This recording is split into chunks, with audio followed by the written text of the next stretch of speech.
നിൽക്കുവാണ് ആരെയോ, നമുക്കൊന്ന് കേട്ട് നോക്കാം. മിനിസ്റ്ററിന്റെ വണ്ടിയാ? എയർപോർട്ടിലോ? മിനിസ്റ്ററിന്റെ അല്ല, മിനിസ്റ്ററിന്റെ മോന്റെ എത്ര രൂപയുടെ വണ്ടിയാ? 10 കോടിയുടെ വണ്ടിയോ? ഓ, ഓക്കെ ഓക്കെ ഓക്കെ, നമ്മൾ സെറ്റാക്കാം. ഫുൾ ഫോഴ്സിനെ നമ്മൾ അങ്ങോട്ട് വിടാം.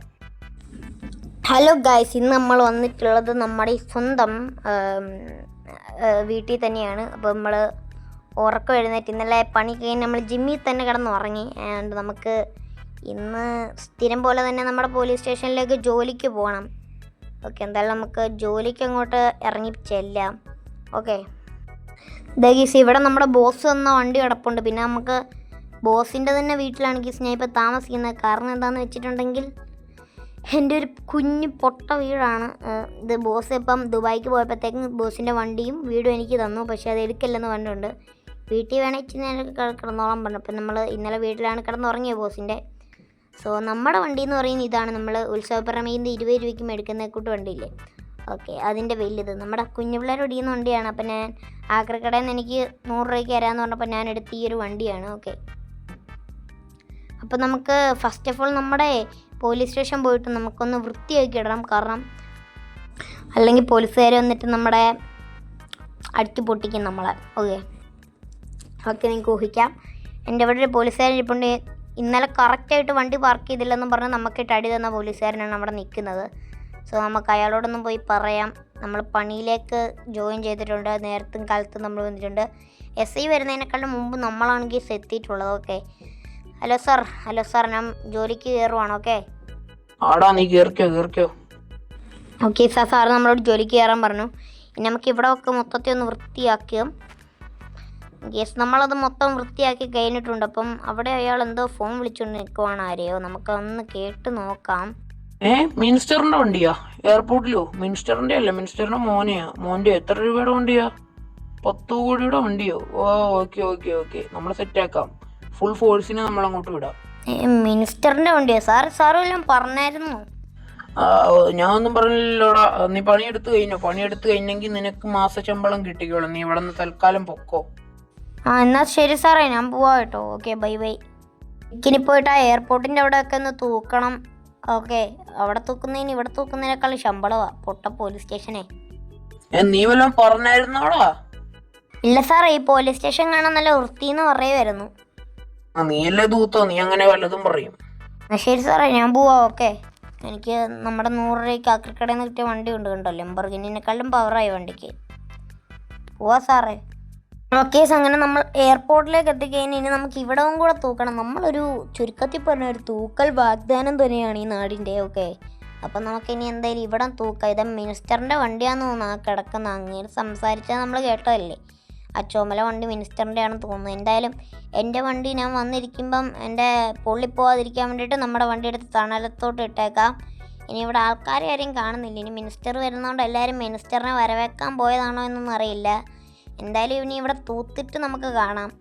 കേസ് നമ്മൾ മൊത്തത്തിൽ തൂത്തു. ഇനിയും ശമ്പളം ഇന്നാണ് ഇവർ തരുന്ന ദിവസം. സോ ഇന്ന് ഇവരെ ആരെയും കാണാനില്ല. നമുക്കൊന്ന് ചുറ്റും നടന്നു നോക്കാം. ആരെങ്കിലും ഒക്കെ ഇവിടെ കാണുമായിരിക്കും. ഓക്കെ, അതായത് ആ സൈഡിൽ കൂടെ ഒക്കെ പോകുന്നേ മൈൻഡ് ചെയ്യണ്ട. നമ്മൾ നമ്മുടെ പണിയും നോക്കി ഇതുവഴി നടക്കണം. ഓക്കെ, അതാണ് നല്ല പിള്ളേരുടെ സ്വഭാവം. എന്തൊരു സ്ലോ മോഷൻ ഇന്ന്.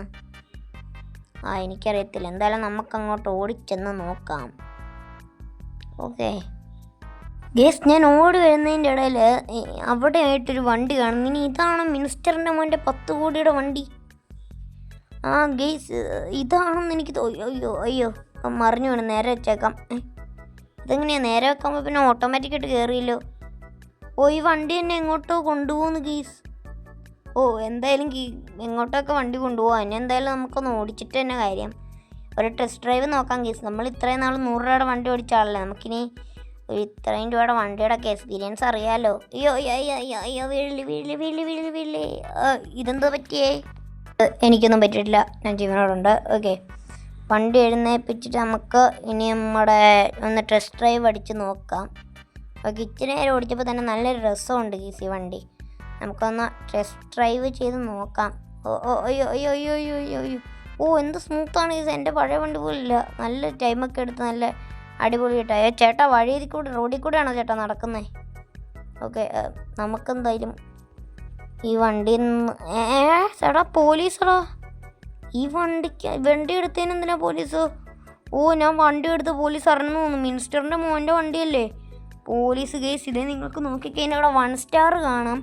സോ നമുക്കിനി ഇവിടെ നിന്ന് എങ്ങനെയൊക്കെ എസ്കേപ്പ് അടിച്ചിട്ട് നമ്മുടെ എയർപോർട്ടിൽ തന്നെ വെക്കണോ? അത് നമുക്ക് ഈ വണ്ടി നമ്മുടെയൊക്കെ എടുത്താലോ? എന്തായാലും ഇനി എയർപോർട്ടിൽ വെച്ചാലും ടെസ്റ്റ് ഡ്രൈവ് അടിച്ചതിൻ്റെ പേര് പോലീസ് പിടിക്കും. അതേ സ്ഥാനത്ത് പോലീസിനെ നമ്മളെ കിട്ടി. പോലീസ് നമ്മൾ പിടിക്കാൻ വന്നു തുടങ്ങി. പോലീസിനെ നമ്മളെ കിട്ടിയില്ലെങ്കിൽ ഈ വണ്ടിയും നമ്മുടെ എല്ലാം നമ്മുടെ.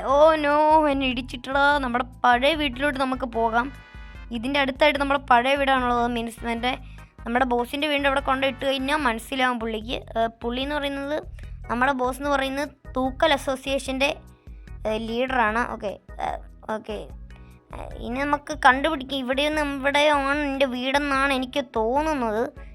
ഇവിടെ നിന്ന് വളവൊക്കെ തിരിഞ്ഞ് നമുക്ക് പോകണം നമ്മുടെ വീടൊന്ന് തപ്പിക്കൊണ്ട്. അവിടെയും പോലീസ്, ഇവിടെയും പോലീസ്, എല്ലായിടത്തും പോലീസായി.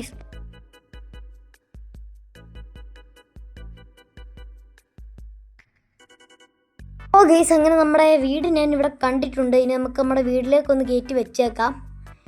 എന്തായാലും ഗൈസ് 10 കോടിയുടെ വണ്ടിയാണ്. എനിക്ക് ഈ വണ്ടിയുടെ ഒരു ആവശ്യമില്ല. ഈ വണ്ടി വിറ്റിട്ട് 5 കോടിക്ക് ഒരു വീട് പണിയണം, 5 കോടിക്ക് ഒരു കാർ മേടിക്കണം, ബൈക്ക് മേടിക്കണം, എല്ലാം സെറ്റാകണം. ഓക്കെ, എന്തായാലും ഗൈസ് നമ്മളെ വണ്ടി ഇങ്ങോട്ടേക്ക് ഇട്ടിട്ടുണ്ട്. അതിന് ശേഷം നമുക്ക് നമ്മുടെ ഈ വീട്ടിൽ തന്നെ ഇനി നിൽക്കാം. ഒരു പോലീസുകാരും എന്നെ കണ്ടിട്ടില്ലെന്നാണ് എനിക്ക് തോന്നുന്നത്. ഇനി കണ്ടിട്ടുണ്ടോ ഇല്ലയോ എന്നുള്ളത് എനിക്കറിയത്തില്ല. കണ്ടു തന്നെ അറിയണം. ഓക്കെ, എനിക്കും എന്തായാലും സ്വന്തമായിട്ടൊരു വണ്ടി കിട്ടിയിട്ടുണ്ട്. ഇനി അടുത്ത എപ്പിസോഡിൽ നമുക്കറിയാം എന്താവും അവസ്ഥ എന്നുള്ളത്. വീഡിയോ ഇത്രേ ഉള്ളൂ. ബൈ.